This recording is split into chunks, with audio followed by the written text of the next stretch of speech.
자, 이제 사무엘상으로 들어가면 이제 구약 성경에서 좀 더 이제 본격적으로 하나님께서 이제 아브라함에게서 약속하신 그 하나님의 나라, 그 왕국이 이제는 가시적으로 이제는 본격적으로 세워지는 그 초입 단계가 비로소 이제 사무엘상에서 시작됩니다. 그래서 이제 사무엘상 이후부터가 이제 사무엘상부터가 어떻게 하면 이제 이스라엘의 본격적인 역사가 시작되는 아주 중요한 이제 고비가 됩니다. 그래서 사무엘상 이후부터 이제 구약 성경은 하나님께서 아브라함에게 약속하신 선민, 하나님께로부터 택함 받은 그 선민이 이제 이 지상에 국가와 왕국을 세우는 가운데 거기에서 이제 하나님의 백성들이 하나님과의 관계 속에서 아주 무수한 문제들이 많이 발생하고 어려운 일들이 많이 발생합니다. 그래서 구약 성경에 어떻게 보면은 본격적인 이야기가 시작되는 것은 이제 사무엘상부터 이제 들어가 보면 될 것 같습니다. 자, 항상 무엇이든지 간에 항상 작은 씨앗이 결국은 모든 원인이 되는 거죠. 이제 사무엘상으로 들어가 보면은 오늘 우리가 읽은 이 한나라고 하는 여인이 있어요. 이 한나의 이름의 의미는 하나님의 은혜라고 하는 뜻인데, 그러나 이 한나는 오늘 말씀을 우리가 보았겠지만은 한나는 그 구약 시대에 굉장히 여인으로서는 수치스럽고 심지어는 하나님께 저주를 받은 그러한, 그러니까 마치 하나님께부터 저주를 받은 것처럼 보여지는 그런 하나의 심각한 문제가 있었습니다. 뭐냐면 한나에게는 자식이 없었다. 이 자식이 없는 거예요. 여러분, 우리나라도 마찬가지지만 옛날 고대 세계는 어디나 이 자식, 특히 아들이 없으면 그거는 정말 아주 참 그 여인으로서는 보통 그게 참 수치스럽고 아주 어려운 일이에요. 굉장히 심각한 상황이에요. 우리나라도 마찬가지지요. 근데 이 한나는 자식이 없는 거예요, 자식이. 근데 이 한나와, 그러니까 엘가나의 아내가 두 아내가 있는데 그 중에 하나가 분인나고 한나란 말이에요. 근데 분인나에게는 자식들이 있었어요. 그러니까 분인나는 결국 하나님의 축복을 받은 여인이지만, 그러니까 겉으로 봤을 땐 한나는 자식이 없으니까 누가 봐도 저 여자는 하나님의 저주를 받은 여잔가 봐. 어떻게 자식이 없네. 이런 그 수치와 모멸감과 부끄러움과 손가락질을 그런 거 얼마나 많이 받겠어요.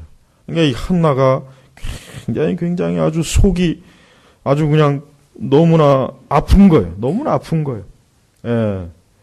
자, 그렇지만 그 엘가나라고 하는 엘가나라고 하는 그 남편은 굉장히 좋은 사람이었던 것 같아요.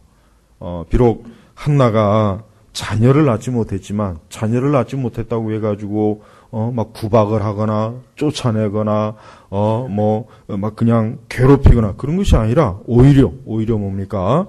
오히려 보니까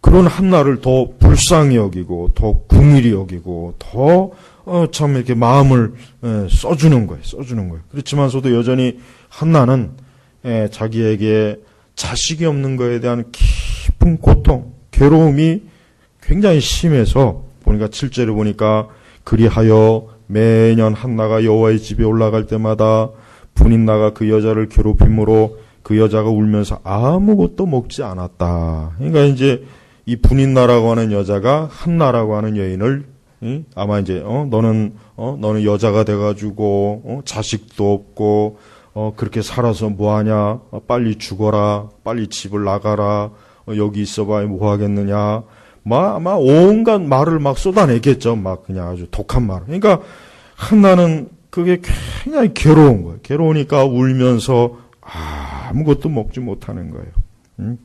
근데 한나가 아이를 못 낳는 데는 이유가 있었어요. 뭐냐면 5절에 보니까 뭐라고 했냐면 그러나 여호와께서는 그 여자의 태를 닫으셨다. 그 여자의 태를 닫으신 거예요. 그러니까 하나님께서 사실은 한나가 자녀가 없도록 하나님께서 막으신 거예요. 막으신 거. 그래서 여호와께서는 그 여자의 태를 닫으셨다 하는 말씀이 여기에 기록된 거예요. 그렇습니다. 여러분, 사람은 이 땅에 하나님께서 보내셔서 이 땅에 온 거예요.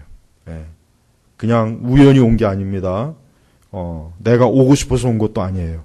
하나님께서 이 땅에 보내신 거예요. 보내신 거예요. 여인의 태를 통해서 나를 이곳에 보내신 거예요.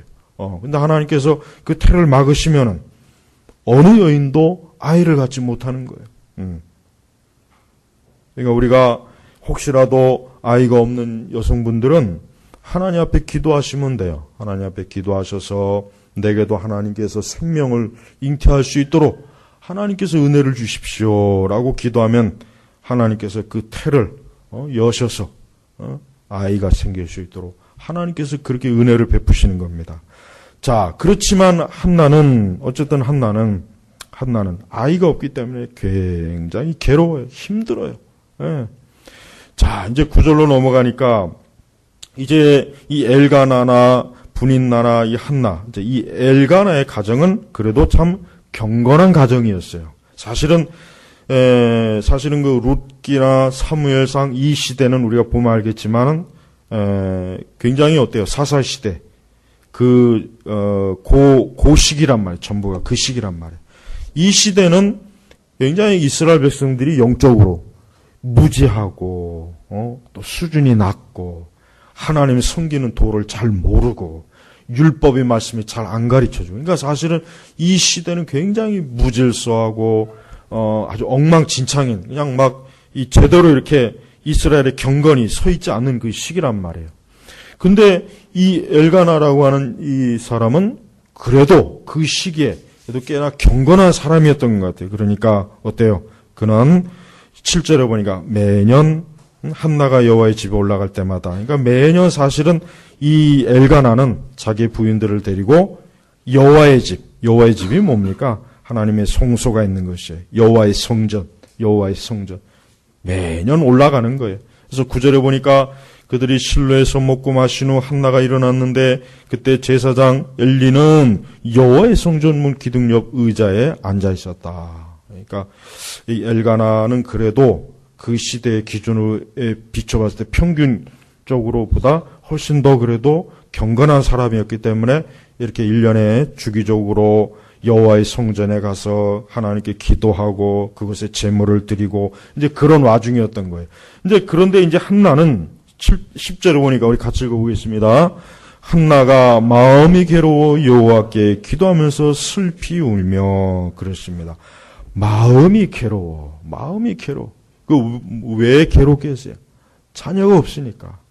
여인으로서 자녀가 없다는 것은 이미 죽은 거예요. 살았으나 이미 죽은 사람이에요. 누구도 이 한나라고 하는 여자를 살아있는 여인으로 취급을 안 합니다. 저주받은 여자, 죽은 여자, 아이도 못 낳는 여자, 살아있으면 뭐하나. 참 저런 인생을 사는 그냥 태어나지 않는 게 더 나을. 이런 굉장히 심한 그 시대. 이게 보통 이게 심한 게 아니에요. 여러분, 우리나라도 이 조선시대 보면은, 그 씨바지라는 게 있었잖아요. 본처가 아이를 못 낳으면은 후처를 들여다가 씨를 빌려서 아들을 낳게 하는 그런 제도가 우리 조선시대에도 있었어요. 뭐 조선시대 뿐입니까? 우리나라는 뭐 수십 년 전만 해도, 집안에 장손이 아들이 없으면은 몰래 바깥에서 첩을 얻어다가 어떻게든지 대를 이으려고 하는, 그런 경향, 우리나라가 수십 년 전만 해도 그런 경향이 굉장히 많아요. 굉장히 심했습니다, 우리는. 그러니 이 사무엘 시대는 오죽했겠어요? 사실 정상적인 그 상황이었다면은, 그러니까 그 시대 기준의 상황이었다면 이미 한나는 이미 쫓겨났어야 되는 거예요. 이미 쫓겨나서 이미 벌써 그냥 참 극한 그런 상황에 갔을 상황인데, 그래도 이 엘가나라는 사람이 어때요? 그래도 마음이 넓고 착하고 의롭고 선한 사람이었던 것 같아요. 마치 그 마리아의 남편 요셉처럼 그렇게 마음이 그래도 부드럽고 사랑이 많았던 사람이기 때문에 그래도 한나가 그런 괴로운 와중이었지만 그래도 여전히 한나는 어때요? 마음이 괴로운 거예요. 마음이 괴로운 거예요. 그러니까 마음이 괴로우니까 어떻게 합니까? 에? 마음이 괴로우니까 술을 먹었습니까? 쇼핑을 갔습니까? 해외여행을 갔습니까? 뭐 했습니까? 한나는 경건한 여인이었어요. 한나는 어떻게 합니까? 여호와께 기도하면서 슬피 울며. 그래요. 이 사람이 마음이 괴로울 때 그때가 참 중요한 거예요. 이 사람이 마음이 괴로울 때 어떻게 하느냐가 중요한 거예요. 네. 마음이 괴로울 때 우리 믿는 성도들은 어떻게 되겠어요? 예수님을 믿는 우리 성도들은 우리 성도들이라고 해서 마음이 괴로운 날이 없겠어요? 있죠. 우리도 당연히 있어요. 왜 없겠습니까? 우리도 마음이 괴로울 때는 어떻게 되겠습니까? 하나님께 기도해야 돼요. 이게 가장 좋은 길이에요. 마음이 괴로울 때는 다른 그 어떤 것보다도 여기 한나처럼 여호와께 기도하면서 슬피 울며. 그러니까 이 한나는 자기의 괴로운 마음을 누구도 이해를 못하는 거예요. 사실 누구도 이해 못하고 또 뭡니까? 해결을 못해주는 거예요. 그러니까 어떻게 합니까? 여호와께 기도하면서. 그러니까 성전에 갔어요. 성전에 가서 마음이 너무 괴로운 거예요. 그러니까 어떻게 합니까? 여호와께 기도하면서 슬피 울며. 이게 경건한 사람의 모습이에요. 그러니까 하나님을 경외하는 사람은 마음이 괴롭다고 해서 뭐 자포자기하거나 뭐 낙심을 하거나 절망을 하거나 그런 것보다 뭡니까? 기도를 하는 거예요. 예. 이거 하나님께서 우리에게 가르쳐 주시는 거예요. 예수님께서도 십자가에 달리시기 전에 너무나 예수님께서도 마음이 괴로우니까 어떻게 했습니까? 겟세마네에서 하나님께 기도했잖아요. 하나님께 기도했어요. 우리 예수님도. 그러니까 여러분들도 살아가면서 마음이 괴로울 때 그때는 기도하는 거예요. 그때는 하나님 앞에 나와서 울면서 기도를 하던 통곡을 하던 하나님 앞에 기도를 하는 거예요. 예. 근데 요즘 우리 시대 교회는 이렇게 하나님 앞에 마음이 괴로워서 슬피 울며 기도하는 사람이 상당히 적어요. 적어요. 제가 학생 때나 이럴 때 보면은 교회에서 뭐 부흥회를 한다든가 기도회를 하면은 많은 우리 그 여성도님들이 막 울면서 기도를 많이 해요. 저는 그때 왜 이렇게 울면서 기도하나 좀 안 울면서 기도하면 안 되나 막 저는 그 생각을 한 거예요. 그렇지만은 하나님께서는 마음이 괴로워서 울며 기도하는 걸 하나님은 그걸 사랑하셔요. 하나님은 그런 기도를 정말 즉각적으로 들어주셔요. 응답하시는 하나님이에요. 그러니까 과거에는 이렇게 하나님께 나와서 울며 기도하는 여인들이 굉장히 많았어요. 근데 지금은 기도하는 사람도 없지만은 하나님 앞에 울며 기도하는 사람은 더더욱 없어요. 여성들이. 그러니까 그만큼 믿음도 없는 것이고, 기도도 안 한다는 뜻이고, 하나님 앞에 자신의 모든 삶의 어려움을 가지고 나오지 않는 거예요. 그러니까 마음이 강팍한 거예요. 그러니까 한나는 부드럽고 벌써 하나님의 은혜를 받을 그 은혜 밭에, 그러니까 하나님께 어때요? 마음이 괴로우니까 하나님 앞에 기도하며 슬피 울면서 뭐라고 합니까? 11절에 서원하여 말씀드리기를 만군의 여호와시여 만일 주께서 주님의 여종의 고통을 참으로 살펴보시고 저를 기억하시며 주님의 여종을 잊지 않으셔서 제게 아들을 주신다면 제가 그를 평생 여호와께 드리고 그의 머리에 삭도를 대지 않겠습니다. 예. 이 한나의 소원 기도가 엄청난 개인의 소원 기도로 끝나는 것이 아니라 이 한나의 소원 기도가 누구를 탄생케 했습니까? 사무엘을 탄생케 한 거예요. 그러니까 보십시오. 하나님 앞에 기도하고 하나님 앞에 나와서 기도하는 사람의 그 기도는 이렇게 예측할 수 없는 엄청난 열매를 얻는 거예요. 그래서 한나가 뭐합니까? 소원이에요. 이 소원은 중요한 것입니다. 지금도 이 소원 기도는 유효해요. 예, 지금도 우리는 때때로 하나님 앞에 소원을 할 줄 알아야 돼요. 소원. 하나님 앞에 약속하는 거예요. 주여, 주께서 만약에 이렇게 해주시면은, 주께서 내 기도를 이렇게 응답해 주신다면 제가 반드시 이렇게 하겠습니다라고 하나님 앞에 약속하는 게 이게 소원기도예요. 소원기도. 이 소원기도도 굉장히 또 기도의 응답이 신속하게 오는 또 하나의 기도의 방식이기도 합니다. 그래서 한나는 하나님 앞에 소원을 하는 거예요. 소원. 그러니까 하나님께서 만약에 하나님께서 자기의 고통을 참으로 살펴보시고 그 한나를 기억하신다면, 주님의 여정이 잊지 않으신다면, 그렇게 해서 아들을 주신다면 뭐 하겠습니까? 아들을 주신다면 제가 그를 평생의 여호와께 드리고 그의 머리에 삭도를 대지 않겠습니다. 그러니까 하나님께 자기 아들을 바친다는 거예요. 바친다는 거예요. 아들을 바친다는 거예요. 여러분, 이 소원 기도가 얼마나 참 경건하고 참 하나님 보시기에 아름다운 기도 아니겠어요? 사실 우리는 우리의 자녀를 하나님께 다 바쳐야 돼요. 꼭 옛날엔 그랬죠. 옛날에는 뭐 아들을 주시면은 뭐 목회자로 주의 종으로 바치겠다 뭐 이런 기도도 많이 옛날에 했는데 우리는 꼭 그런 경우만 생각할 것이 아니라 우리는 우리 아들 딸들을 어떻게 합니까? 하나님께 바쳐야 돼요. 하나님께 드려야 돼. 우리는 우리의 자녀들을 하나님께, 여기 보니까 제가 그를 평생 그냥 한 2, 3년이 아니라 어떻게 평생 여호와께 드리고 그의 머리에 삭도를 대지 않겠습니다. 꼭 누구처럼 키운다는 겁니다. 삼손도 머리에 삭도를 대지 않았잖아요. 그러니까 여기서 우리가 중요한 신앙적 교훈은 뭡니까? 무엇보다도 어떤 괴로움과 고통이 있을 때 하나님 앞에 소원을 하십시오. 소원기도. 여러분 소원기도 해보셨습니까? 소원기도를 안 해보신 분들은 소원기도가 뭔지를 또 잘 모를 거예요. 그러나 소원기도를 꼭 하십시오. 필요할 때는 하세요. 필요할 때는 하시란 말이에요. 그냥 단순히 기도하지 마시고 하나님께서 제 기도를 응답해 주시면은 제가 그 기도에 대한 응답으로 하나님 내가 이렇게 하겠습니다 라고 하나님 앞에 구체적으로 약속을 하란 말이에요. 약속을. 그런 기도도 해야죠.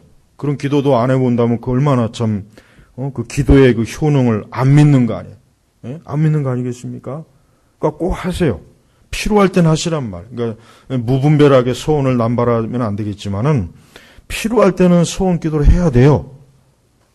그런 기도를 안 하면은 그건 기도를 잘 못하는 거죠.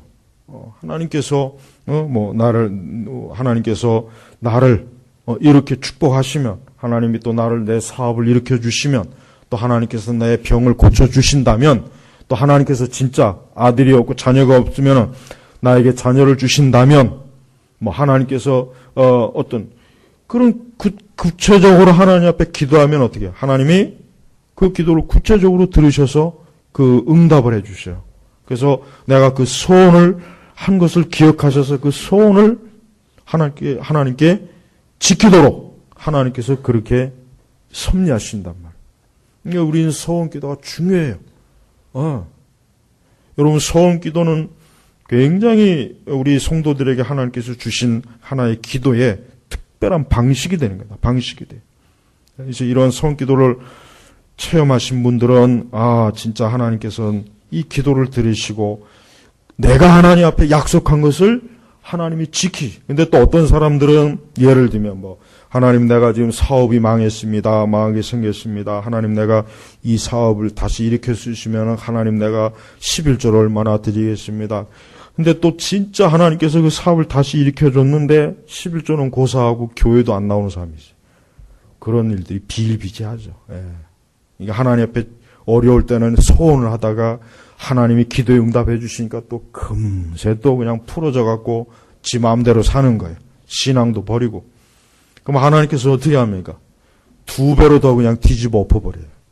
하나님이 인격적인 분이에요. 그러니까 우리는 이런 거를 기복적으로 여기면 안 돼요. 이런 걸 기복적으로 여긴다는 것 자체가 그 사람은 영적인 걸 모르는 거예요. 모르는 거. 하도 그 기복주의에 겁이 질린 사람들은 이 바른 영적인 원리조차도 자꾸 이렇게 버려요. 그거는 밀어난 거죠. 그건 지혜가 없는 거예요. 그래서 여러분, 소원 기도를 해보십시오. 오늘 이 시간 어떤 큰 어려움과 문제가 있는 분들, 하나님 앞에 소원하세요. 소원해보시란 말이에요. 왜 그걸 못해요? 이렇게 한나도 하는데, 하나님께서 이 기도를 어떻게, 응답하신 것을, 우리는 성경에서 보잖아요. 본단 말이에요. 여러분, 소원을 좀 해보세요. 하나님께서는 때때로 우리가 하나님 앞에 어떤 소원하기를 기다리세요. 원하세요. 하나님 또 그런 걸 요구하신단 말이에요. 자, 12절에 보니까 한나가 여호와 앞에서 어떻게 했다고요? 오래 기도하고 있는 동안 오래 기도하는 거. 그렇습니다. 여러분, 기도는 예수님이 하신 말씀이 이런 말씀이 있죠. 예수님께서 많은 말을 하여 들으실 줄 아느냐. 또 그 말씀을 또 고지고대로 그 말씀만 가지고 뭐 기도는 오래 할 필요 없다. 뭐 조금만 해도 하나님 다 하신다. 꼭 기도 안 하는 사람이 그 말씀만 가지고 꼭 그래요. 하여튼 그냥 참 말씀을 제대로 알아야죠. 제대로. 그 사람은 애초부터 기도하기 싫으니까 그 예수님의 말씀을 엉뚱하게 왜곡하는 거예요. 한나는 어떻게 했습니까? 여호와 앞에서 오래 기도한 오래. 하나님 앞에 우리는 오래 기도하면 좋아요. 될 수 있으면 짧게 하지 말고 오래 하세요. 오래. 하나님 앞에 오래 시간을 많이 들이시란 말이에요. 많이 들이시라 많이. 근데 이제 이 한나가 이렇게 기도할 동안 엘리, 그 당시 제사장 엘리가 그 한나를 이렇게 지켜보는 거예요. 지켜보는데 한나는 이제 기도를 오래 하다 보니까 지치니까 이제 크게 기도했다가 아마 이제 그냥 입술로만 이제 기도하는 그렇게 이제 된 거죠. 근데 이제 엘리가 볼 때는 저 여자가 낮술을 처먹었나? 왜 이 성전에 와서 저렇게 술을 처먹고 저렇게. 엘리가 볼 때는 한나가 이게 술 먹은 것처럼 보인 거예요. 술 먹은 것처럼. 술 먹은 것처럼. 그러니까 한나가 이제 엘리가 꾸짖어요. 왜 이 대낮에 글쎄 낮인지 밤인지 모르지만 왜 이 술 처먹고 여기 와서 왜 이러느냐? 이 거룩한 성전에서. 근데 한나가 뭐랍니까? 15절. 아닙니다. 네, 주여, 저는 마음이 괴로운 여자입니다. 제가 포도주나 독주를 마신 것이 아니라 내 마음을 어때요? 여호와 앞에 쏟아놓은 것입니다. 마음이 괴로울 때는 하나님 앞에 마음을 쏟아놓으면 돼요.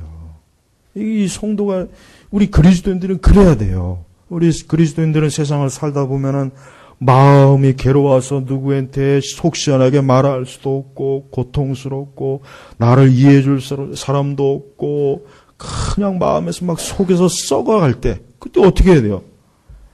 이 한나 보십시오. 제 마음을 누구 앞에? 여호와 앞에. 그러니까 우리는 우리의 마음을 하나님 앞에 좀 쏟아놔야 돼. 자주 하나님 앞에 쏟아놔야 돼. 자주. 마음을 하나님 앞에 쏟아놓으면 하나님께서 그걸 싫어하겠습니까? 하나님 싫어하지 않아요. 하나님 좋아하셔요. 하나님은 사람이 괴롭고 힘들고 고통스러울 때 하나님 앞에 나와서 그걸 쏟아놓을 때 하나님 너무나 기뻐하세요. 그래서 한나가 지금 엘리에게 자기의 사정을 얘기하는 거예요. 제 근심과 괴로움이 많아 지금까지 말씀드렸던 것이 말씀. 하나님 앞에 말씀. 하나님 앞에 어때요? 근심과 괴로움이 너무 많아서 그것을 누구에게? 하나님에게 다 일일이 말하는 거예요. 이게 바로 우리 성도의 기도의 하나의 원리예요. 우리는 마음이 괴롭고 근심이 있고 마음이 막 썩어나가고 고통스러울 때 누구 앞에 가야 돼요? 하나님 앞에 가서 다 얘기하십시오. 하나님 앞에 가서 그 모든 걸 다 털어놔야 돼요. 그게 우리 성도들이 살아가는 방식이에요. 우리가 이 악한 세상을 살아가는 방식과 우리가 삶의 그 모든 환경과 어려움이 닥칠 때 실패와 무너짐과 고통을 닥칠 때 그걸 어떻게 이겨내겠습니까? 세상 사람들처럼 육적인 방법으로 이길 수는 없잖아요. 어떻게 합니까? 한나처럼 하셔야 돼요. 근심과 괴로움이 많아 지금까지 말씀드렸던 것입니다. 라고 했어요. 우리는 이 한나의 기도를 명심해야 돼요. 왜 그렇습니까? 우리 자신도 한나와 같이 이런 마음이 괴롭고 마음에 근심이 넘치고 하나님 앞에 정말 사람이 도저히 해결할 수 없는 이 어려운 일들을 하나님 외에 누가 내 마음을 알겠는가? 누가 내 마음을 이루하겠으며 누가 나의 소망이 되겠는가? 하나님 외에는 없는 거예요. 그러자 엘리가 뭐라고 합니까? 평안히 가시오. 이스라엘 하나님께서 당신이 간구한 기도를 들어주시기를 바라오. 엘리가 참 하나님께서는 사실 엘리를 통해서 응답하신 거예요. 엘리를 통해서 응답하신 거예요. 엘리를. 하나님께서는 한나가 성전에서 기도하며 하나님께 아뢰고 그 마음을 하나님께 쏟는 것을 보시고 누구를 통해서 기도 응답하신 겁니까? 엘리 제사장을 통해서 하나님 기도 응답하신 거예요. 그래서 엘리의 입으로 뭐라 합니까? 평안히 가시오. 이스라엘 하나님께서 당신이 간구한 기도를 들어주시길 바라오. 그래서 18절에 뭐라 했습니까? 한나가 말하기를 이 여종이 당신께 은혜 있기를 원합니다 하고 자기 길로 가서 먹었고 다시는 얼굴에 슬픈 기색이 없었다. 여기서 이제 중요한 게 있습니다. 뭡니까? 한나는 엘리 제사장을 통해서 자기의 기도가 응답된 것을 믿은 거예요. 알은 거예요. 그러니까 뭡니까? 다시는 얼굴에 슬픈 기색이 없더라. 왜? 하나님께서 저 엘리 제사장을 통해서 내 기도를 응답하시는구나 하고 확신과 믿음을 가진 거예요. 이렇게 여러분, 기도는 반드시 응답이 오는 거예요. 또 하나님 앞에 서온 기도는 더 응답이 빨리 옵니다. 구체적으로 옵니다. 그러니까 하나님 앞에 서온 기도를 좀 해보세요. 오늘 제발 이 말씀을 그냥 감상으로 듣지 말고 이번 기회에 좀 서온 기도 좀 해보세요. 서온 기도. 여기 서온 기도 할 기도가 없나요? 한 번쯤 종이에다가 이렇게 집에 가시면은 나는 하나님 앞에 혹시 어떤 서온 기도 할 것이 없을까? 한번 좀 생각해 보세요. 진짜 기도를 좀 해보시라니까요. 저도 서온 기도는 종종 해요. 근데 그 서온 기도는 100% 그 기도는 응답을 합니다. 틀림없어요. 근데 중요한 것은 이제 그 다음이 문제예요. 응답이 문제가 아니라, 왜냐하면 응답은 너무나 당연한데 그 소원을 지키느냐 안 지키느냐, 이제 그때부터 골치가 아픈 거예요. 이거 내가 소원을 잘못했나? 내가 제정신이 아니었나? 이거 내가 소원할 때 조금 정신 상태가 조금 해롱해롱했었던 것 같은데 이걸 취소할 수도 없고, 그러니까 소원 기도는 사실 저 같은 경우는 소원 기도를 해서 응답이 오느냐 안 오느냐가 문제가 아니라 그 소원을 지키느냐 안 지키느냐가 문제이기 때문에 소원 기도는 겁나서 못하는 거예요. 저도 때로는 이런 소원을 이거는 좀 깊이 좀 생각을 해봐야 된다. 진짜 그래요. 진짜 그렇습니다. 그러니까 소원 기도는 그래서 함부로 하면 안 돼요. 그러니까 처녀가 소원 기도하면 그 부모가 그 소원을 취소시킬 수 있고, 결혼한 여자가 소원 기도했으면은 그 남편이 취소시킬 수 있다고 하나님께서 율법에 딱 길을 열어주셨어요. 그러나 그 부모나 남편이 그거 상관 안 하면 그 소원 기도는 그대로 하나님 앞에 올라가는 거란 말이에요. 그러니까 소원 기도를 하세요. 소원 기도. 소원 기도 좀 한두 가지 좀 해보세요. 하나님 앞에. 그 얼마나 좋습니까? 소원 기도를 안 하고 자꾸 그러니까 하나님께서 응답 안 하시는 거예요. 소원 기도를 좀 해야 되는데 자꾸 이 소원 기도를 자꾸 하게 되면은 하나님 앞에서 우리 자신이 어때요? 우리의 중심을 굳게 세워. 우리의 중심을 굳게 세워. 흔들림이 없는 거예요. 그러니까 우리는 이 소원 기도를 통해서 하나님 앞에 나오고 하나님 앞에 이 기도를 통해서 어때요? 하나님의 살아계심과 하나님의 응답을 알고, 또 우리는 소원 기도를 통해서 내 자신이 더 하나님을 전적으로 기도에 헌신, 내 자신이 전적으로 더 하나님 앞에 전폭적으로 헌신하는 것을 하나님께서 소원 기도를 통해서 나를 이끌어 주시는 거예요. 그러니까 이 소원 기도는 단순히 무슨 미신적으로 기도가 응답되느냐 안 되느냐 차원이 아니라, 하나님께서는 이 소원을 통해서 그 소원을 들으시고 그 소원을 통해서 하나님과 우리 사이를 더 어떻게 합니까? 견고하게 이어주는 역할을 하는 거란 말이에요. 그러니까 소원 기도를 해야 돼요. 저는 그래서 기도하는 분들은 반드시 소원 기도를 해야 된다고 저는 주장해요. 왜? 그게 성경적인 거예요. 이제까지 단 한 번도 소원기도를 안 해봤다면은 이제 한번 소원기도를 한번 해보세요. 하나님께서는 내 기도를 명확하게 응답하십니다. 그리고 하나님은 내가 소원한 것에 대해서 하나님께서는 꼭 지키려고 하나님 그걸 요구하셔요. 그걸 요청하시는 거예요. 예. 그 인격적인 관계. 그러니까 하나님은 지금도 기도를 들으시는 분이에요. 우리는 사무엘상에서 이 한나의 괴로움이 그냥 한나 한 사람의 괴로움으로 끝나지 않습니다. 우리는 곧 보면 알겠지만은 20절에 뭐라고 했습니까? 같이 읽어볼까요? 한나가 임신하고 때가 되어 아들을 낳아 이름을 사무엘이라 불렀으니 이는 내가 여호와께 그를 구했다라고 말하였기 때문이다. 보십시오. 하나님께서는 한나의 기도를 들으시고 한나의 소원을 들으시고 엘리를 통해 응답하시고 한나는 엘리의 그 말을 하나님의 응답으로 믿었어요. 그리고 나서 역시 한나는 임신했잖아요. 예, 보십시오. 이게 영적인 원리예요. 이 성도들이 이런 말씀을 모르니까 신앙생활을 너무 엉망을 해요. 그러니까 옛날 교인들은, 옛날 성도님들은 신앙생활이 좀 투박하고 좀 무식한 감도 있고 좀 이게 뭔가 좀 그런데 그래도 신앙생활은 잘했어요. 근데 지금 신자들은 굉장히 세련되고 멋있는 말도 많이 하고 굉장히 뭐 좀 고급스럽고 뭔가 좀 산뜻한데 영적으로는 개판이에요, 개판. 영적으로 엉망진창이에요, 진짜. 원리를 모르는 게 신앙생활, 말씀의 원리를 모르는 거예요, 원리를. 제발 요즘 이 신복음주의 이 교회들 그거 정말 잘못됐어요. 나는 그 설교를 들어보면은 저런 말씀을 듣고 어떻게 신앙생활을 제대로 할까?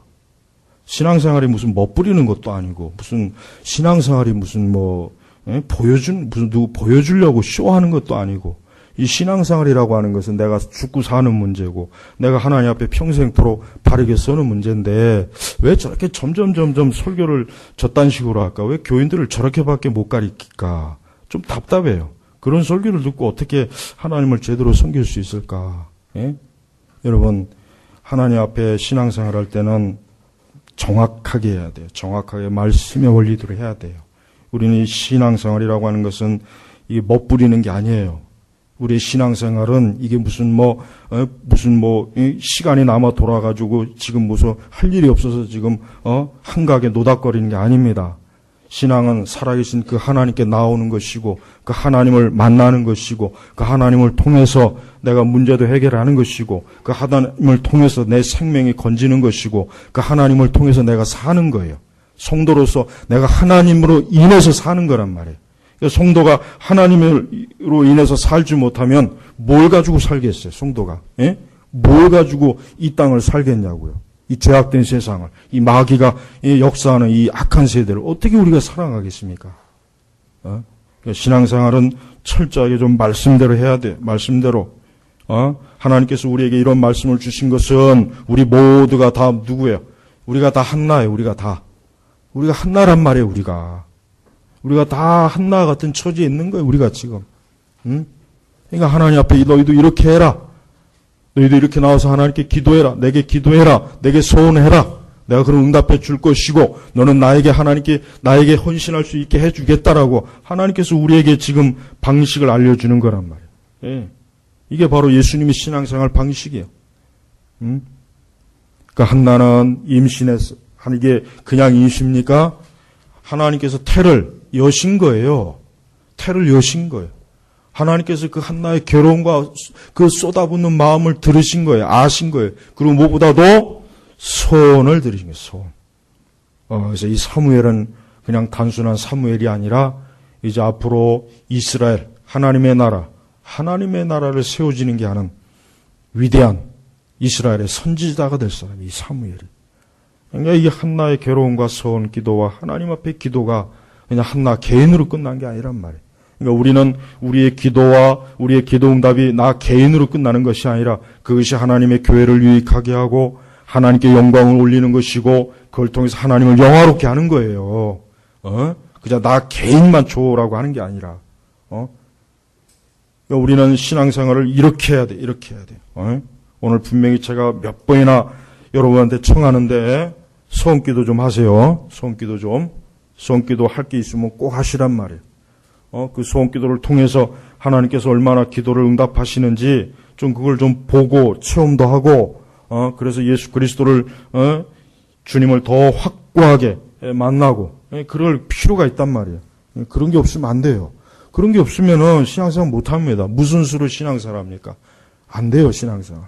그저, 그냥 흐릿흐릿하게, 뭐 이것도 아니고 저것도 아니고 그런 식으로 할 수 있어요. 그러나 명확하게 하나님께서 참으로 살아계신 만군의 주 여호와다.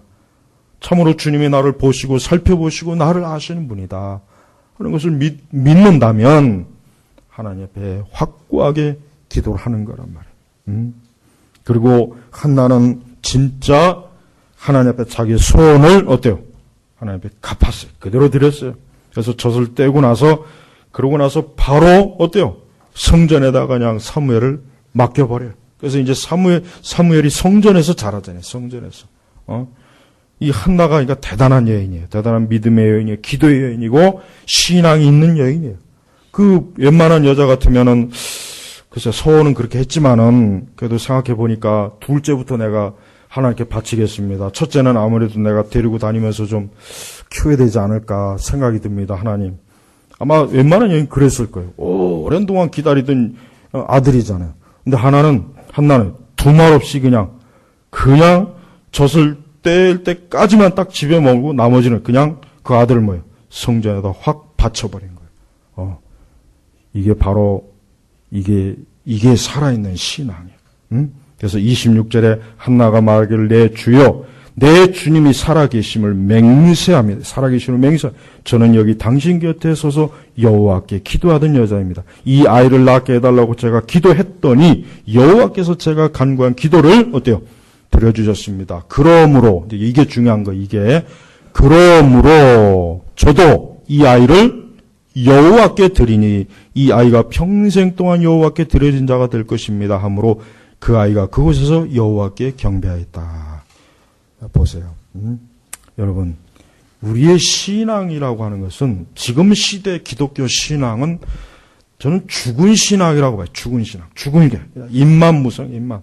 그냥 주둥아리만 나불나불대고, 그저 쓰잘데없는 책들, 신학책들 그냥 읽어가면서 별짓 다 하는데, 거기에 생명이 없어요. 생명이 없어요. 난 도대체 거기서 생명을 발견을 못 하겠어요. 진짜 신앙은 이래야 되는 거예요. 이런 역사가 있고, 이런 열매가 있고, 이렇게 해서 하나님이 드러나야 되는 거예요. 우리는 절대 말쟁이가 되면 안 됩니다. 신앙은 이념이 아니에요. 신앙은 철학이 아니에요. 신앙이라고 하는 것은 문화도 아니고, 신앙이라고 하는 것은 살아계신 하나님의 인격적인 임재. 이게 있어야 되는 거예요. 이거 없으면 안 돼요. 이거 없으면은.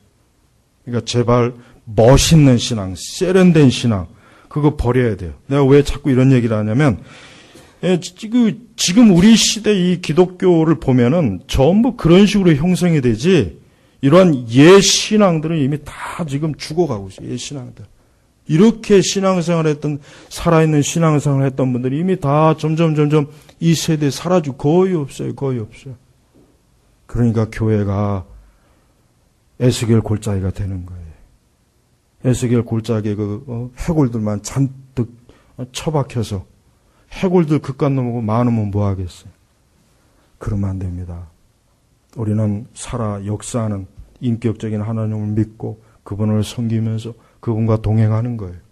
그분이 살아계심을 내가 알고 나도 알고 그분도 나도 아는 거예요. 나도 그분을 알고 그분도 나도 알아야 되는 거예요. 이런 신앙으로 우리가 살아야 돼요. 그렇지 않으면은 앞으로 세대, 지금 세대 절대 하나님 제대로 못 믿습니다. 그러니까 너무 잘못된 지성주의로 빠지면은 신앙생활 제대로 못 해요. 지성주의 오류는 굉장히 심각합니다. 그 잘못된 지성주의 오류를 지금 계속 신학교에서도 신학생들에게 주입하죠. 그걸 그대로 그 썩은 물을 마신 애들이 목사가 되죠. 그 목사들이 강단에서 또 썩은 물을 퍼부주죠. 어떻게 되겠어요? 교회가 죽잖아요. 교회가 죽어버리잖아요, 지금. 그러니까 멋있는 말 하면 안 돼요. 멋있고 세련되고 고급스러운 신앙생활. 그건 다 죽입니다. 영혼을 다 죽입니다. 살아있는 영혼도 숨을 제대로 못 쉬게 하는 거예요. 열매도 없고. 그러니까 우리는 전통적인 옛 신앙, 청교도들과 우리 한국교회 초기의 그 옛 신앙, 그걸 우리가 꾸준하게 찾고 있지 않으면 안 됩니다. 자꾸 옛 것을 자꾸 갖다 버리고 새 것, 그 새 것이 사람을 죽이는 거예요. 요즘은 그 새 것이 유행하는데 그 새 것 찾다간 다 죽어요. 다 죽어요. 다 죽어. 그러니까 오늘 우리 이 말씀을 드리는 성도 여러분, 여러분은 한나와 함께 한나의 하나님을 믿는 것입니까? 아니면 다른 하나님을 믿는 것인지 한번 좀 생각해 봐야 돼요. 우리는 한나가 믿는 하나님을 믿는 거예요. 다른 하나님을 믿으면 안 돼요. 그건 하나님이 아니에요. 그건 마귀예요. 그건 귀신이에요. 거기에 홀리면 안 되겠죠. 예. 아무쪼록 오늘 사무엘 이제부터 시작입니다. 이 사무엘상에는 엄청나게 이 풍부한 영적인 원리가 엄청나게 많아요. 계속해서 이 말씀을 들으시면서 신앙생활을 온전하게 하시길 바랍니다. 기도하겠습니다. 하나님 아버지 감사합니다. 우리가 예수 그리스도를 믿는 그 신앙이 우리가 성경대로 말씀대로 하나님의 성령께서 기뻐하시는 대로 믿게 해주시고 그릇되고 잘못되고 어리석은 방향으로 가지 않도록 항상 우리의 이 두 발걸음을 옛 신앙의 우물에 굳게 세우게 하여 주시옵소서. 예수님의 이름으로 기도 올렸습니다. 아멘.